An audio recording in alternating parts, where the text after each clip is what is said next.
Your precious blood has ransomed me.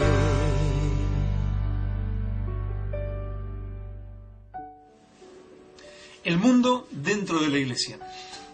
A esto le llamamos avivamiento, a esto le llamamos que Dios está haciendo grandes cosas en la iglesia, de que Dios nos está usando muchísimo. ¿Por qué? Porque nos parecemos tanto al mundo que al mundo ya no le choca el Evangelio, ya no le produce rechazo, ni le parece locura. El Evangelio ya no es locura a los que se pierden, sino que la gente no cristiana hasta compra entradas para nuestros conciertos. Le parecen muy lindos nuestros eventos, nuestros programas de televisión son digeribles para cualquier persona. ¿Por qué? Porque el mundo ya está aceptando el Evangelio. Porque a los que se pierden o a los incrédulos ya no les parece locura el Evangelio. Porque Cristo ha dejado de ser piedra de tropiezo y roca de caída, como dice la palabra.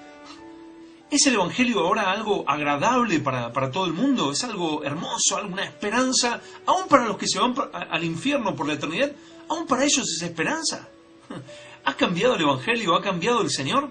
El mismo mundo que mató, crucificó, escupió a Cristo Jesús, hoy en día le abre las puertas y está encantadísimo con este Cristo Jesús. ¿La iglesia debe ser igual al mundo? ¿Debe ser exactamente igual? ¿Los cristianos somos iguales? ¿Se debe borrar la línea divisoria para que la gente vea que, bueno, al fin de cuentas es más o menos lo mismo, pero con más esperanza? Son más alegres. ¡Ah, qué lindo! No son aburridos. ¿Es así? ¿El mundo debe entrar dentro de la iglesia? ¿Es que la iglesia ha convertido al mundo de tal manera que ya el mundo está encantadísimo con el Señor y con la iglesia? ¿O es que el mundo ha entrado dentro de la iglesia y ya no se ve la diferencia? Vamos a leer 2 de Corintios capítulo 6, versículos 14 hasta el 18, donde nos habla de qué relación debemos tener con el mundo. Dice: no os unáis en yugo desigual con los incrédulos, porque ¿qué compañerismo tiene la justicia con la injusticia?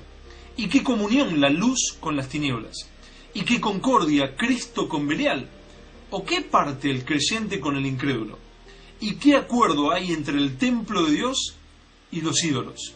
Porque vosotros sois el templo del Dios viviente, como Dios dijo: habitaré y andaré entre ellos y seré su Dios, y ellos serán mi pueblo. Por lo cual, dice la palabra, salid de medio de ellos y apartaos, dice el Señor, y no toquéis lo inmundo, y yo os recibiré, y seré para vosotros por padre, y vosotros me seréis hijos e hijas, dice el Señor Todopoderoso. Y el capítulo 7, el primer versículo, dice: así que, amados, puesto que tenemos tales promesas, limpiémonos de toda inmundicia de carne y de espíritu, perfeccionando la santidad en el temor de Dios. Aquí dice: salid de en medio de ellos, y apartaos, dice el Señor, y no toquéis lo inmundo, y yo os recibiré. En esta época se rechazaba a los ídolos. Y ahora lo vamos a ver lo que sucedía, qué fruto tenía este rechazo de los ídolos y esta amonestación contra la idolatría. Pero hoy en día se premia a los ídolos, ¿no? Hoy en día vemos que la línea divisoria entre los cristianos y los no cristianos se ha borrado, que el mundo ha entrado, que nuestros conciertos, nuestros eventos, nuestras predicaciones, nuestros libros se parecen muchísimo a los no cristianos. Nos parecemos motivadores, simples motivadores empresariales, nos parecemos gente que habla de autoayuda, nos parecemos a sociólogos, psicólogos. Nuestros eventos tratan de ser lo más modernos posibles, lo más suaves posibles, lo más lindos posibles a los ojos de cualquier persona no cristiana. ¿Para qué?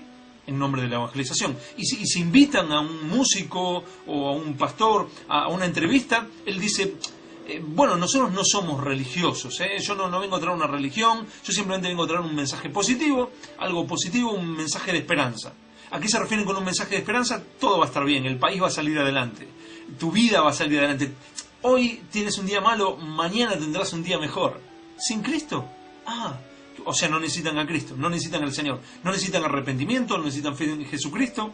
Todo va a salir más lindo porque somos los motivadores del Señor. ¿Es así? Miren, vamos a ver lo que sucedía con los cristianos del primer siglo por su rechazo, por su amonestación a la idolatría, por su rechazo a las costumbres de este mundo, por la diferencia que había entre los hijos de Dios y los hijos de las tinieblas. Miren, en el año 64 después de Cristo se entabló un proceso judicial acusando a nuestros hermanos de odio al género humano. Así se dictaminó non licet vos esse, lo cual significa no tienen derecho a existir. El cristianismo se transformó así en una religión ilícita, legalmente prohibida. Lo que sucedía es que corrían muchas versiones distorsionadas de lo que hacían los cristianos en sus reuniones y sus creencias. Sumado a esto que los romanos tenían su propia religión oficial, que incluía la adoración de muchos ídolos y del mismo emperador como un ente divino. Los cristianos no solo rechazaban esto, sino que predicaban que todos esos ídolos eran vanidad y dioses muertos y falsos. Por ejemplo, tenemos el caso de Policarpo, el discípulo de Juan, que se negó a decir que el César era el Señor, diciendo que Jesús es el Señor, a lo que la muchedumbre en el Coliseo romano respondió con la acusación: es el aniquilador de nuestros dioses.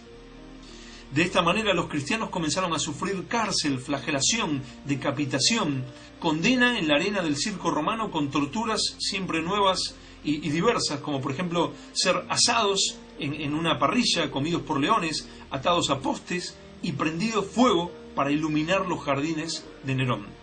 La religión cristiana fue declarada extraña e ilícita en el decreto senatorial del año 35, perniciosa, según Tácito, malvada y desenfrenada, según Plinio, nueva y maléfica, dijo Suetonio, tenebrosa y enemiga de la luz, Octavius de Minicio, detestable, dijo Tácito. Por eso fue excluida de la legalidad y perseguida, porque fue considerada el enemigo más peligroso del poder de Roma, que se basaba en la adoración de estos ídolos y del emperador, ¿no? O sea, mientras esto hacían con nuestros hermanos por la gran diferencia que había entre los hijos de la luz y los hijos de las tinieblas, por la gran diferencia que hay entre Dios y el Dios de este siglo, porque no querían tener comunión con las tinieblas, porque ¿qué comunión tendrá la luz con las tinieblas? Y qué concordia, dice la palabra, de Cristo con Belial. Por esto eran perseguidos, rechazados y asesinados. Mientras hoy, como decía, premiamos a los ídolos de este mundo, por ejemplo en los premios Grammy hace poco. Cuando decimos que hay un gran avivamiento, cuando decimos que es que la gente de este mundo está apasionándose por Jesús, estamos llenando iglesias, estamos llenando eventos, en realidad lo que hemos hecho es borrar la línea divisoria. Entonces ya no se nota la diferencia entre un cristiano y uno que no lo es. A la gente ya no le choca el evangelio, ya no le hablamos de pecado, no le hablamos de infierno, simplemente de esperanza. Entonces dicen, vamos a divertirnos al evento de esta gente, vamos a encontrar esperanza, porque me dijeron que Dios tiene un gran plan para mí. Eso no es el evangelio. El mundo, el problema que tenemos es que no estamos influenciando al mundo, no nos engañemos. El mundo ha entrado dentro de la iglesia y ahora somos del servicio secreto del Señor. Nadie ni se entera de que somos cristianos. Nadie se entera ni del infierno, ni de pecado, ni de la muerte de Cristo Jesús por nuestros pecados. Somos del servicio secreto del Señor. Infiltrados. No influenciándolos a ellos. Ellos nos han influenciado. Ya no nos convertimos, ya no hacemos que ellos se conviertan a nosotros, sino que nosotros nos hemos convertido a ellos. A esto, por favor, no le llamen ni avivamiento ni evangelización.